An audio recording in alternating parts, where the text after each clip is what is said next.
اولاً تھوڑا سا میں یہ 12ویں شریف کے بارے میں عرض کر دوں کہ جیسے ہی میلاد مصطفیٰ صلی اللہ علیہ وسلم کا مہینہ آتا ہے اور مسلمان اس مہینے میں خوشی منا کے اللہ تبارک و تعالیٰ کی بارگاہ میں درجات کی بلندی کا سامان کرنے کا ارادہ کرتے ہیں تو شیطان کو بہت تکلیف ہوتی ہے، اور شیطان نہیں چاہتا کہ مسلمان اپنے نبی سے اظہار محبت کے ذریعے اللہ تعالیٰ کا مزید قرب حاصل کریں، تو سینکڑوں قسم کے وسوسے ہمارے ذہن میں ڈالنے کی کوشش کرتا ہے۔ بھئی خوشی کیوں مناتے ہیں، جھنڈے کیوں لگاتے ہیں، لائٹنگ کیوں کرتے ہیں، جلوس کیوں نکالا جاتا ہے، یہ کہاں سے ثابت ہے؟ کیا نبی کریم صلی اللہ علیہ وسلم نے ایسا کیا؟ کیا اس کا حکم دیا تھا؟ کیا خود صحابہ کرام نے ایسا کیا؟ کبھی کہتے ہیں صحابہ کرام ہم سے بڑھ کے عاشق رسول تھے، بتاؤ اگر کرنا ہوتا تو وہ کرتے، ہم کیوں کریں؟ تو اس طرح جب وہ پیدر پہ کویسچنز آتے ہیں، اور بات وہی ہے جو میں نے پہلے آپ کی خدمت میں عرض کی کہ ہمارے پاس ذہن میں دفاعی مواد تو موجود ہی نہیں ہوتا، وہ دلائل موجود نہیں ہوتے جس کی وجہ سے ہم سامنے والے کو قائل کر سکیں۔ تو بچے اولاً آتے ہیں گھر والوں کے پاس، جب وہاں سے کچھ نہیں ملتا تو وہ جاتے ہیں کسی مسجد وغیرہ میں، بعض اوقات وہاں پہ بھی لفٹ نہیں کرائی جاتی۔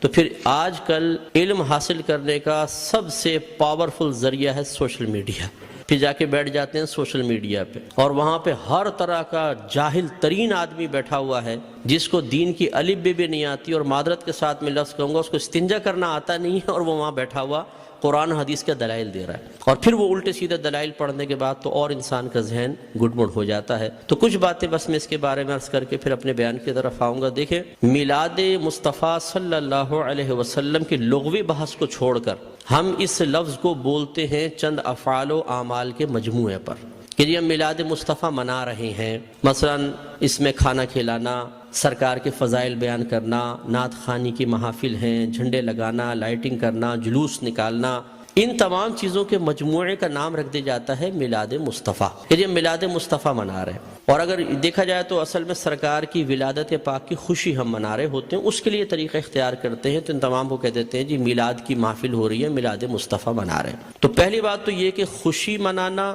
اور خوشی کا اظہار کرنا، یہ دونوں چیزیں قرآن کے حکم سے ثابت ہیں۔ اللہ تعالیٰ فرماتا ہے قُلْ بِفَضْلِ اللَّهِ وَبِرَحْمَتِهِ فَبِذَلِكَ فَلْيَفْرَحُوا، اے حبیب کریم صلی اللہ علیہ وسلم آپ ان لوگوں سے فرما دیجئے کہ اللہ کے فضل اور اس کی رحمت پر چاہیے کہ خوشی کا اظہار کریں۔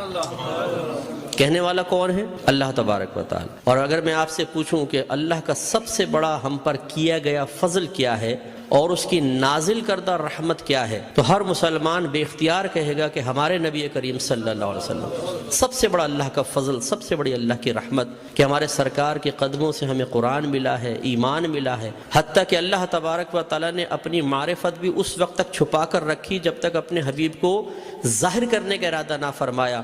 حبیب کو ظاہر کیا اور پھر اپنی معرفت ہم تک پہنچائی، تو ہم نے تو اپنے نبی کے ذریعے سب کچھ پایا، تو آپ سے بڑھ کر فضل اور رحمت اور کیا ہوگا؟ اور خود اللہ تعالیٰ فرما رہا ہے کہ مسلمانوں کو چاہیے، اے حبیب ان سے فرمائیے۔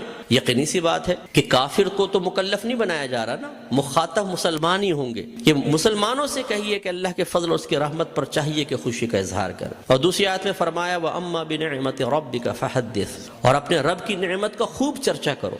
حدث تحدیث سے نکلا ہے۔ تحدیث کا مطلب ہوتا ہے اللہ تعالیٰ کی کسی عطا کردہ نعمت کو کسی کے سامنے ظاہر کرنا، چاہے وہ قول سے ہو، جیسے ہم کہتے ہیں جی اللہ کا بڑا فضل ہے بونڈ لگ گیا، اللہ کا بڑا فضل ہے مکان بنا لیا، اللہ کا بڑا فضل ہے میرے بیٹے کی شادی ہو گئی، یہ ہم نعمت کا اعتراف اور اظہار کر رہے ہوتے ہیں۔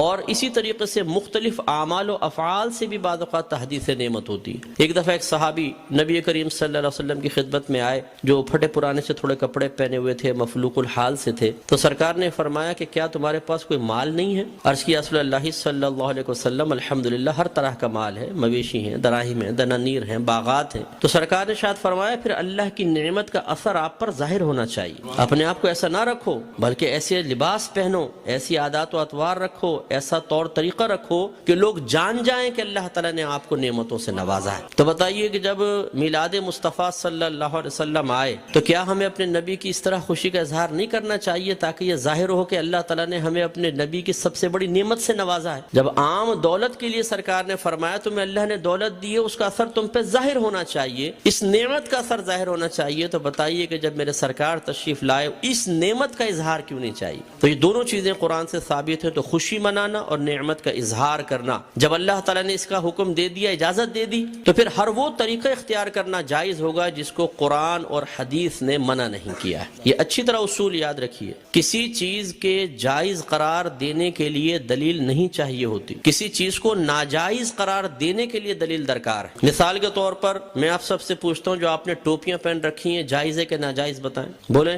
لائیں، ثابت کریں قرآن و حدیث۔ حضرت ثابت کریں کہ ایسی ہری پٹی نیچے اور اوپر سفید ہو، قرآن حدیث سے ثابت کریں۔ کر سکتے ہیں آپ؟ تو آپ کہیں گے بھی قرآن و حدیث سے اگر میں ثابت نہیں کر سکتا تم یہ بتاؤ کہ یہ جائز ہے ناجائز؟ اگر کہتے ہو ناجائز تم ثابت کر دو، میں نہیں پہنوں گا۔ اس طرح آپ نے چشمے پہنے ہوئے ہیں، آپ اس وقت رات کے تقریباً 9:30 بجے یہاں بیٹھ کر بیان سن رہے ہیں، لائٹنگ ہوئی ہے، یہ پکی چھت کے نیچے آپ بیٹھے ہوئے ہیں، میں مائک پہ بیان کر رہا ہوں، آپ اس کو سن رہے ہیں اسپیکر کے ذریعے، تو کیا یہ سب قرآن و حدیث سے ثابت ہے؟ یقینی سی بات ہے کہ نہیں۔ لیکن کیا یہ منع ہے؟ جب منع نہیں ہے تو پھر جائز ہے۔ یہ پہلا اصول یاد رکھیے گا۔ تو اگر کوئی آپ سے کہتا ہے کہ میلاد مصطفیٰ جائز ہے، آپ کہیں بالکل جائز ہے، وہ کہے قرآن و حدیث سے ثابت کرو، آپ کہیں کہ چلو میں بعد میں بولتا ہوں، پہلے تم یہ بتاؤ کہ ناجائز ہے کہ یس، تو تم ثابت کرو۔ کوئی ایک آیت لا کر ایسی بتائیں، کوئی حدیث جس میں اللہ یا رسول نے فرمایا ہو کہ میلاد مصطفیٰ نہ مناؤ، اور جب اللہ تعالیٰ اس کے رسول منع نہ کر رہے ہوں تو پھر آپ اور میں کون ہوتے ہیں منع کرنے والے؟ بعض کہتے ہیں کہ جی سرکار نے ایسا نہیں کیا، صحابہ کرام نے نہیں کیا، نہ اس کا حکم دیا۔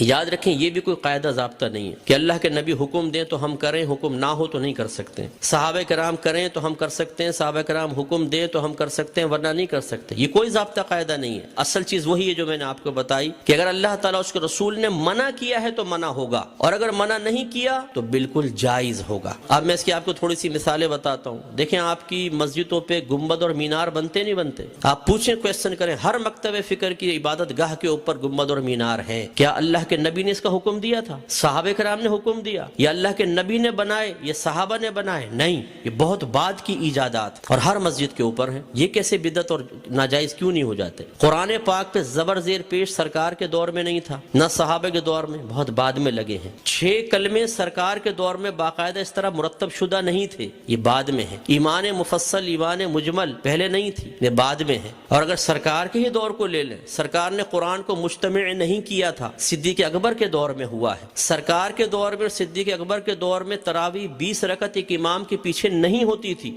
عمر فاروق رضی اللہ تعالیٰ عنہ نے کی ہے۔ اور ان پہلے 3 ادوار میں جمعے کی صرف ایک اذان ہوتی تھی جو اذان ثانی کہلاتی ہے۔ پہلی اذان حضرت عثمان غنی رضی اللہ تعالیٰ عنہ نے ایجاد فرمائی ہے۔ یہ ایک بازار تھا، وہاں پر ایک مقام زورہ تھا۔ جب مدینے میں وسعت پیدا ہوئی، اذان ہوتی تھی، دور تک آواز نہ پہنچ پاتی تھی، لوگوں تک اعلان نہ پہنچ پاتا تو آنے میں دیر ہو جاتی تھی، تو پھر آپ نے فرمایا کہ ہم ایک اذان اور شروع کریں گے جو اصل اذان سے، جو دوسری اذان ہے اس سے آدھے پونے گھنٹے پہلے بازار کے پاس ہوگی، تاکہ لوگ ہوشیار ہو جائیں اور جمعے کی تیاری کر سکیں۔ ہر مکتبہ فکر جو جمعہ پڑھتا ہے وہ پہلی اور دوسری دونوں اذانیں دیتا ہے۔ وہاں یہ کویسچن کیوں نہیں پیدا ہوتا کہ جب اللہ کے نبی نے نہیں کیا تو پھر حضرت عثمان غنی نے کیسے کر لیا؟ اس کا مطلب ہے جب ضرورت پیش آتی ہے تو یہ اللہ کے نبی کی تعلیم ہے، خود صحابہ کرام نے ہمیں تعلیم دی ہے کہ آپ کسی بھی ایسی چیز کو شروع کر سکتے ہیں کہ جس کو اللہ تعالیٰ اس کے رسول نے منع نہیں کیا ہے۔ اسی طرح مدارس کا قیام آپ دیکھ لیں، ان میں سلیبس ہم نے رکھا ہوا ہے۔ اور اسی طرح میں آخری بات بس یہ مثال دیتا ہوں، ہر مسجد میں جماعت کے کچھ اوقات مقرر ہوتے ہیں، فجر اتنے بجے، ظہر اتنے بجے، عصر، مغرب، عشاء۔ کیا نبی کریم صلی اللہ علیہ وسلم نے حکم دیا تھا کہ اس وقت جماعت کرو؟ صحابہ کرام نے نہیں، ہم نے اپنی سہولت کے اعتبار سے کیا ہے۔ اور یہ ایک اعتراض کا بہت بڑا جواب بھی بن سکتا ہے۔ لوگ کہتے ہیں کہ آپ یہ 12ویں کا ہی انتخاب کیوں کرتے ہیں؟ یہ بتائیں۔ اپنے پاس سے دن خاص کر لینا صحیح نہیں ہے، اپنے پاس سے دن خاص کر لینا صحیح نہیں ہے۔ تو یہاں میں آپ کو سمجھا دوں کہ کسی ایک چیز کو دوسری چیز کے ساتھ خاص کرنا 2 طرح کا ہوتا ہے۔ اللہ تعالیٰ اس کے رسول نے خاص کیا تو اسے کہتے ہیں تخصیص شرعی، یعنی خاص کرنا شریعت کی طرف سے۔ اور اگر اللہ تعالیٰ اس کے رسول نے نہیں کیا، آپ اور میں کر لیں، جیسے ہم بچے کی سالگرہ کے لیے ڈیٹ کرتے ہیں، فکس کرتے ہیں، اس طرح بچی کی شادی کے لیے ڈیٹ ہم آپس میں مشورہ کر کے فکس کرتے ہیں، کوئی تقریب کرنی ہوتی ہے اس کے لیے، اسی طرح دارالعلوموں کے اندر سال شروع کرنا آخر کے لیے، اسی طریقے سے مسجدوں میں جماعت کے اوقات۔ یہ جو ہم اپنے پاس سے ایک چیز کو دوسری کے ساتھ خاص کرتے ہیں، اس کو کہتے ہیں تخصیص عرفی۔ تو تخصیص عرفی کو تخصیص شرعی بنانا غلط ہے کہ مثال کے طور پہ اگر ہم 12ویں کو 12ویں تاریخ میں کر رہے ہیں تو ہم کہیں کہ اسی تاریخ میں ہوگی، اس کے علاوہ نہیں ہوگی، یہ غلط ضرور ہوگا۔ لیکن ایک چیز کو دوسری چیز کے ساتھ خاص کر دینا اگر لازم اور ضروری سمجھ کر نہ ہو اور پھر بھی ناجائز ہو، تو جتنی میں نے آپ کو مثالیں دی ہیں، بتائیے پھر بیٹی کی شادی فکس کرنا بھی ناجائز ہونا چاہیے؟ یہ کوئی دنیاوی معاملہ نہیں ہے، نکاح تو سنت ہے. سرکار نے فرمایا نکاح من سنتی فمن راغب عن سنتی فلیس منی، نکاح میری سنت سے ہے، جو میری سنت سے بے رغبت ہوا وہ مجھ سے نہیں. تو اب جب بچی کی شادی کی باری آئے اور دولہا والے پوچھے جی کون سی تاریخ رکھنی ہے، تو کہ خبردار تاریخ فکس کرنا منع ہے. تو شادی ہوگی کب؟ بس ہو جائے گی بغیر فکس کیے، کر کے بتائیں پھر ذرا. تو یہ مطلب ایک بے وقوفی کی سی بات ہے. تو اس لیے جماعت کے اوقات مخصوص کر دینا اور اس سے 1 منٹ بھی آگے پیچھے نہ ہونا. امام صاحب اگر 4 منٹ بھی لیٹ ہو جاتے ہیں تو لوگ یوں ٹائم دیکھتے ہیں، امام کہاں گیا، اور پھر جو شور مچتا ہے پوری مسجد کے اندر، کچھ امتحان ہے. خود جماعت میں لیٹ پہنچے کوئی بات نہیں، امام صاحب 1 منٹ بھی لیٹ نہیں ہونے چاہیے، بالکل وقت کے اوپر جمعہ شروع ہونا چاہیے، وقت پہ جماعت. تو جو ہم نے اپنے پاس سے خاص کیا اس میں کتنی سختی کر رہے ہیں، ہر مکتبہ فکر کرتا ہے. تو خلاصہ کلام یہ ہے کہ اللہ کے نبی کی جب یہ میلاد کا موسم آتا ہے، اس قسم کے بہت سارے وساوس ہماری طرف متوجہ ہوتے ہیں. اصول بس یہی ہے کہ اللہ کے رسول نے اگر حکم نہیں بھی دیا، کر کے نہیں بھی دکھایا، لیکن منع بھی نہیں کیا، تو ہمارے لیے بالکل اس کے کرنے کی شرعی طور پر اجازت ہے.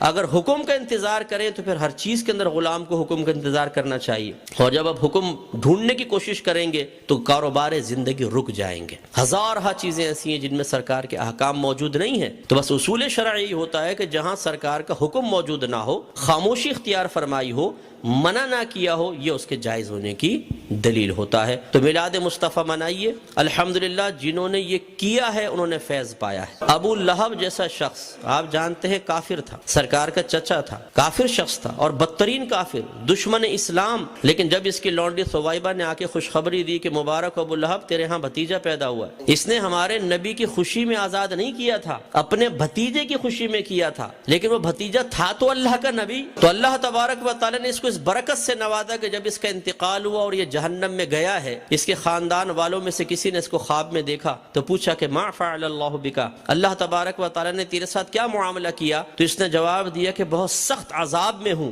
لیکن جب میں اس انگلی کو اپنے منہ میں لیتا ہوں کہ جس سے میں نے اپنی لونڈی کو آزاد کیا تھا، تو اللہ تبارک و تعالی اس سے پانی جاری فرما دیتا ہے. تو شیخ عبدالحق محدث دہلوی رحمۃ اللہ علیہ فرماتے ہیں لوگوں غور کرو، ایک دشمن تو ہمارے نبی کی خوشی منا کر جہنم میں راحت پائے، تو پھر ہم اگر اپنے حبیب کا میلاد منائیں، ان کی خوشی منائیں تو کتنی راحت پائیں گے. اور جب میرے سرکار صلی اللہ علیہ وسلم پیدا ہوئے تو خوشی تو اللہ نے بھی اس کا اظہار فرمایا، خوشی کا اظہار فرمایا، انعامات دیے، مبارکبادیں ہوئیں. آپ تاریخ اٹھا کے پڑھیں، جب میرے آقا صلی اللہ علیہ وسلم کی ولادت ہوئی، ہر پرندے اور ہر جانور نے ایک دوسرے کو مبارکباد دی ہے کہ ہمارے نبی پیدا ہو گئے. فرشتے ایک دوسرے کو مبارکباد دے رہے تھے، حدیثوں کے اندر موجود ہے، فرشتے مبارکباد دے رہے تھے. اور اس زمانے میں جتنی حاملہ عورتیں تھیں اللہ تبارک و تعالی نے سب کو بیٹوں سے نوازا. اور وہ قحط سالی کا دور تھا، لیکن جب میرے آقا صلی اللہ علیہ وسلم پیدا ہوئے تو عرب کہتے ہیں کہ اتنی فصلیں ہوئیں، اتنا چارہ ہوا، اور ہمارے اونٹ چارہ کھا کھا کے اتنے موٹے ہو گئے کہ ہمیں خوف ہوا کہ شاید یہ چربی کی شدت سے پٹ پڑیں گے. اتنا اللہ نے نعمتوں سے نوازا ہے. تو خلاصہ کلام یہ ہے کہ میرے آقا صلی اللہ علیہ وسلم کی میلاد مصطفیٰ منانا یہ بہت بڑی سعادت کی بات ہے. وسوسوں سے قطع نظر خوشی کے ساتھ میلاد مصطفیٰ منائیں، انشاءاللہ برکت حاصل ہوگی.